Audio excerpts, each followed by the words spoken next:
Bonjour Nicolas, le troisième Nicolas. Hein. Voilà, que des Nicolas ici, c'est incroyable. Depuis tout à l'heure, on attend aussi des gens qui appellent. Hey Nicolas, c'est pas nous. Donc là, on est chez. Alors le nom, c'est Olem, le nom du jeu. Le nom du robot. Et c'est Ludotech. Ludotech, c'est le nom de la société. Le jeu de mots, Ludotech avec le tech. C'est pas la Ludotech. Ouais, écoute, ça n'a pas de rapport. C'est la technologie là. Parle-leur du principe de. Alors on a testé, on va commencer un petit jeu, on avait commencé celui-ci. Le robot. Il a une batterie. Il y a une batterie, donc Il a à peu près 6 heures d'autonomie et on peut le recharger en 2 heures. Ok, oui, bon. 6 heures, ça fait permet de faire un. Il y a des jeux qui durent plus de 6 heures, mais. Donc, oui. Bon, est-ce que tu nous présentes un petit peu ta société, les personnes qui constituent, vas-y. Alors, on a monté la boîte il y a 4 ans avec Alexis et Mathieu. On est trois ingénieurs à la base, passionnés de jeu. D'où l'intérêt de faire un truc un peu technologique, parce que c'est votre domaine. C'était un peu l'union des deux passions qu'on a voulu réunir à travers ça. Vous avez une passion pour la robotique Alors moi je suis ingénieur système embarqué à la base, donc c'est vraiment ce dans quoi j'ai choisi de me spécialiser, ce genre de projet. Ok.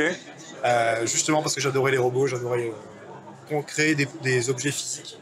Oui. Et le robot c'était une manière d'intégrer de la technologie justement en gardant ce côté physique dans le jeu. Qui est ce qu'on aime aussi. Allier le meilleur des mondes. C'est ça, c'est vraiment ramener les avantages qu'on a avec le digital dans le jeu de société qu'on adore. Dans tous les cas, aujourd'hui on est dans une phase de transition, mais les deux vont se marier par la force des choses. C'est juste les technologies qui doivent un peu évoluer. Là, on est un peu moins en reproche par rapport à le côté un peu invasif des applications dans certains jeux. Ouais. Moi, j'ai envie d'avoir mon support physique. Donc là, on est quand même dans un support physique, il est présent, le robot est là. Alors qu'on est encore sur un écran, sur une interface, on va un peu sortir de ça. Je pensais aux demeures d'épouvante, je pensais à Irune, l'interface trop présente, vraiment l'utilisation. C'est vrai que c'est un challenge qu'on a souvent en fait quand on utilise l'application, parce qu'on l'a aussi nous, mais on a choisi de rendre le robot autonome également. Donc on a la moitié de nos jeux qui n'utilisent pas d'application.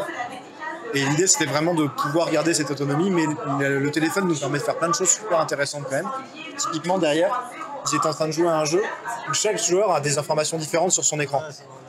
Et ça nous permet soit de donner juste des informations, mais aussi d'avoir des actions cachées ou des choses comme ça qui peuvent être faites via le téléphone et qui peuvent réellement être cachées par rapport à des cartes où on peut toujours aller tricher un peu, reconnaître les cartes et autres.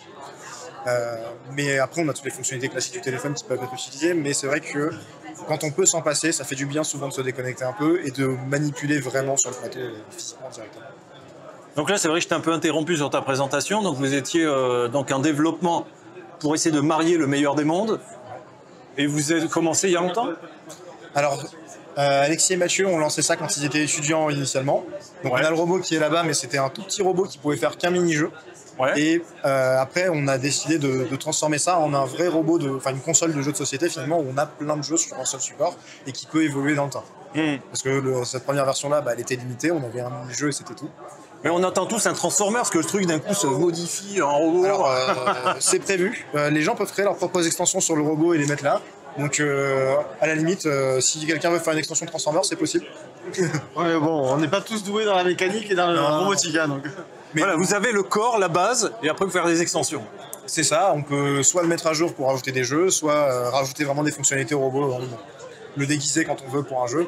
Typiquement, derrière, il est déguisé en gardien là. Ah, mais oui, il y a un petit habillage là. D'accord.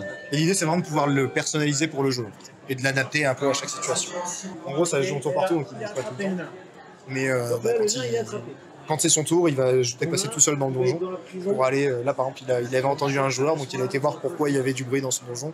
Et il a été attraper le joueur à l'instant. Petit avantage. Alors là, c'est un des jeux jouables. Donc là, c'est vraiment un truc modulable. Il y a la base donc avec ce petit appareil. Et vous avez combien de jeux, tu m'as dit ?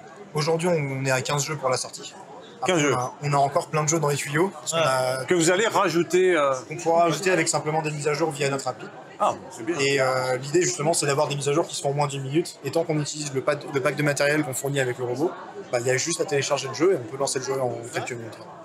Et après, avec l'idée aussi du digital, c'est de pouvoir avoir du tutoriel interactif. Ouais. Où, un des trucs qui peut être fatigant parfois dans le jeu de société, c'est de lire les règles, de les expliquer aux autres et autres. Surtout avec des gens comme moi qui ont le temps d'attention d'un sur i4 à peu près. Ouais. Enfin, ça peut être compliqué, mais donc avec ce côté digital, en fait, on peut vraiment avoir le robot qui nous montre comment jouer. Après, on lance. Et entre le téléchargement du jeu et le lancement de la partie, on peut être beaucoup plus court que sur un jeu normal. Ouais, c'est pas comme sur console. La mise à jour, quand tu lances le jeu, il y en a pour 2 heures. C'est ça, des heures et des heures, moi, sur la Xbox. Ouais. Et vous travaillez avec ceux qui font Heroes of Targos, c'est ça? C'est ça. Qui Ouais, le SBG Édition. Donc ça, c'est un des éditeurs qui a un univers qui est déjà très riche. Et on s'est dit, bah, pourquoi pas adapter cet univers pour Olem et créer un jeu qui l'utilise. Donc eux, ils font du JDR de base. Et maintenant, ils se diversifient. Et par exemple, dans leur univers, quand on veut résoudre un combat, ils ont des jeux qui peuvent permettre de résoudre le combat via le jeu et de revenir après dans le JDR.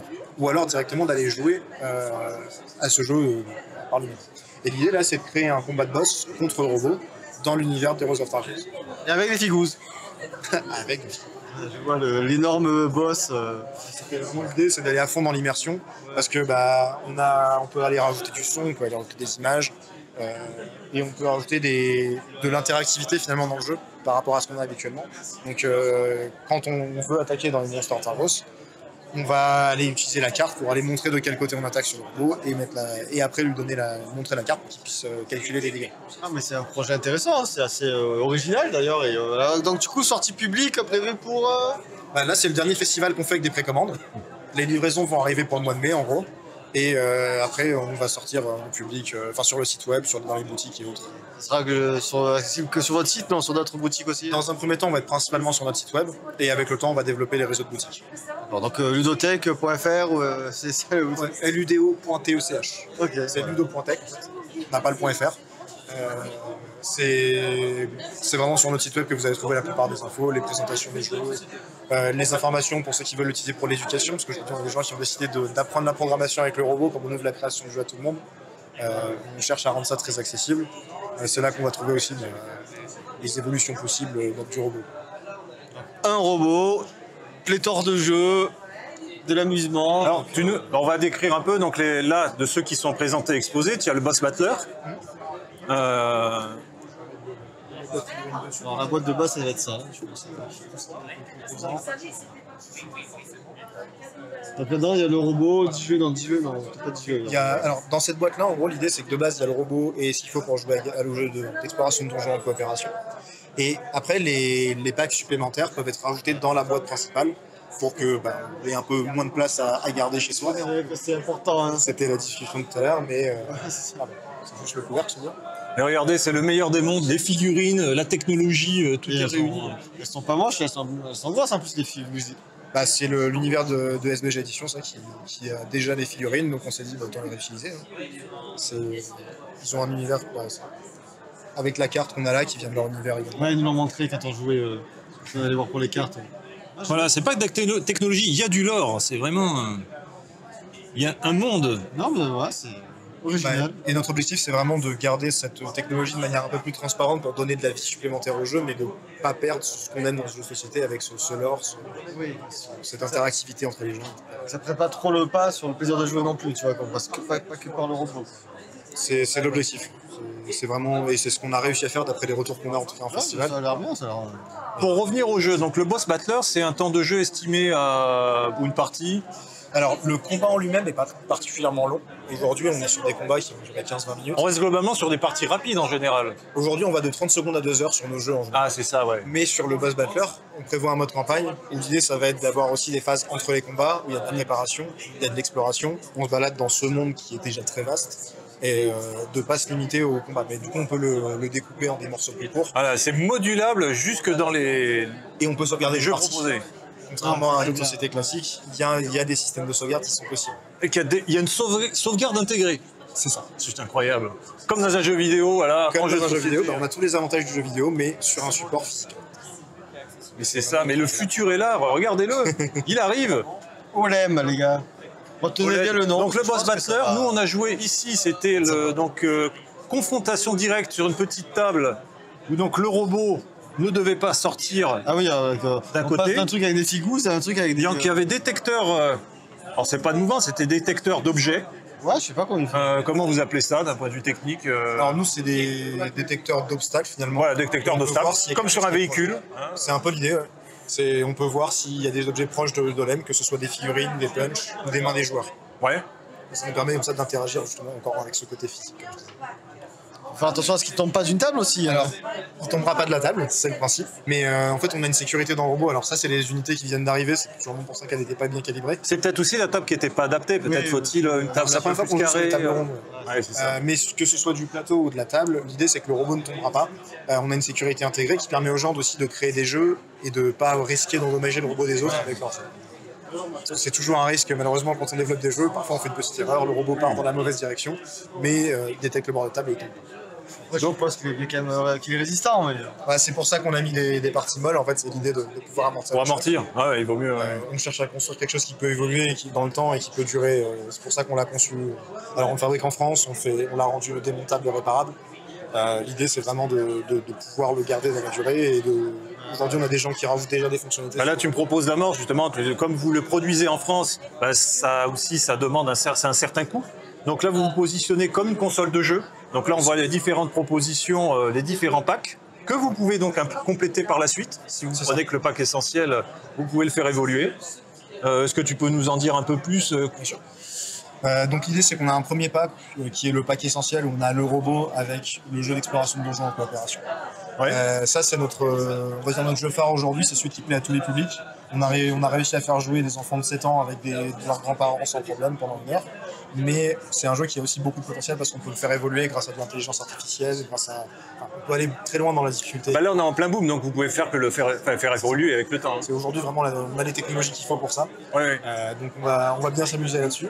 Donc un jeu évolutif. Nous, on a des jeux arrêtés, et là, on va pouvoir avoir, par exemple, une intelligence améliorée, des réactions différentes, un comportement différent. Et même pouvoir le customiser en fait, parce que alors les gens le font déjà dans le jeu de société, d'adapter un peu les règles, de modifier un peu. Et on s'est rendu compte, en fait, on a envie que ce soit possible aussi sur le robot. Donc sur ce jeu-là, on a un éditeur de niveau visuel, graphique, qu'on peut utiliser pour créer des nouveaux niveaux sans avoir à programmer. Ouais. On peut aller modder le jeu. Ensuite, du coup, on a un pack avec le pack explorateur qui contient tous les éléments qu'on a déjà pour jouer dans le pack essentiel. Et en plus, on propose 9 jeux supplémentaires et du matériel. Là, l'idée, c'est de pouvoir télécharger aussi des nouveaux jeux sans avoir à récupérer du nouveau matériel parce que le matériel est réutilisable d'un jeu à l'autre. Et tant que les nouveaux jeux sont créés en utilisant ce matériel, on peut ne pas avoir à récupérer du matériel. Et comme on le disait, ça prend de la place, le matériel, alors, ça fait toujours plaisir d'en avoir. Hein. Moi, j'aime bien connaître un peu les sources d'inspiration des différents créateurs. Vous êtes joueur de plutôt quoi, en général?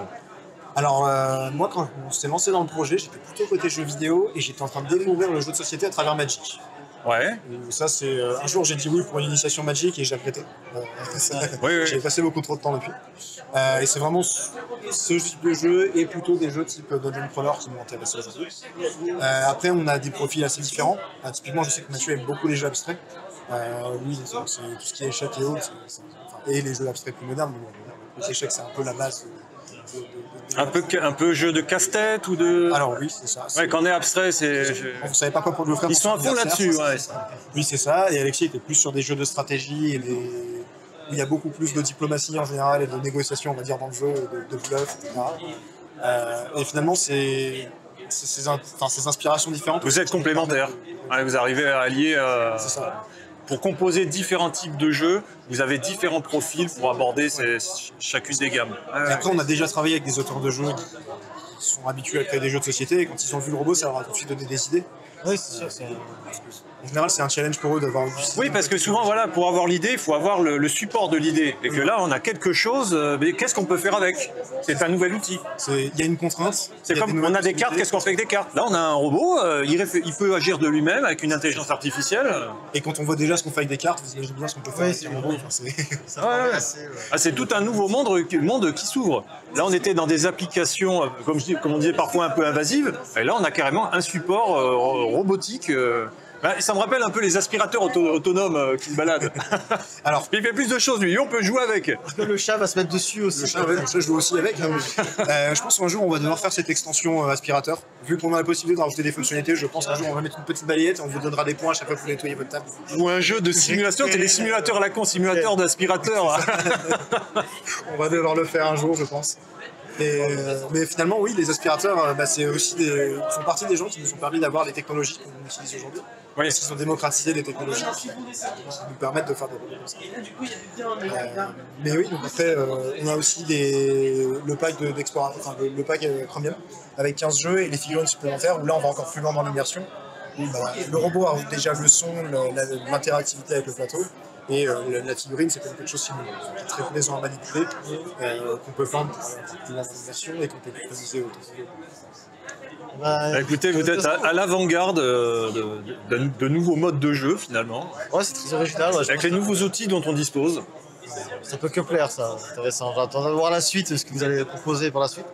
Et on attend le lancement officiel. Il arrive très bientôt. C'est l'idée, là maintenant, c'est vraiment le dernier festival en précommande. Ouais. Et on va pouvoir livrer les premières unités. Bon, on vous souhaite un beau succès pour développer de nouvelles aventures, de nouvelles expériences de jeu. Merci beaucoup. Merci Nicolas.